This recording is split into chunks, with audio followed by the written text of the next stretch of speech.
discussing how to perform back squat, there's a couple of things we want to look out for. First and foremost is bar positioning. We want to make sure that the bar is not seated on top of the cervical spine.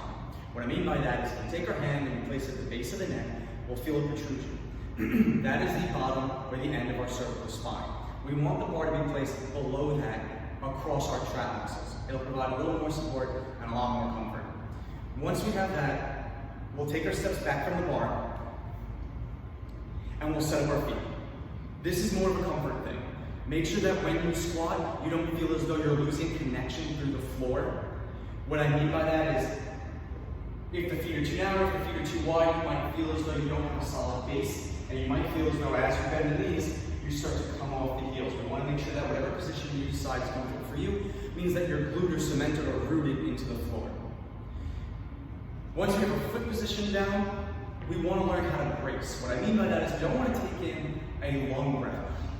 It's an empty breath. What we want to do is we want to make sure we're braced and ready for a heavy squat movement, especially if it's multiple repetitions. So what we do is we position our hands, we position the bar, we position our feet.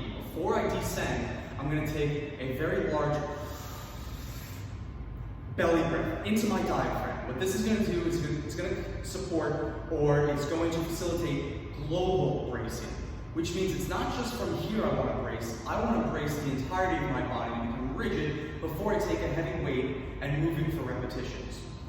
So with the barbell comfortably situated, my feet are positioned the way I prefer them to be positioned. I'm going to take a very big belly breath. Now I'm going to move the hips back as I bend the knees, still staying tight with that belly breath. I hit my depth, and I forcibly exhale that breath. From the side, bar, feet, breath, and brace. Now my mid back is tight, my lats are tight, my lower back isn't moving anywhere, and I know that my hips, my glutes, my hamstrings, and my quadriceps are going to be helping me with this movement. So,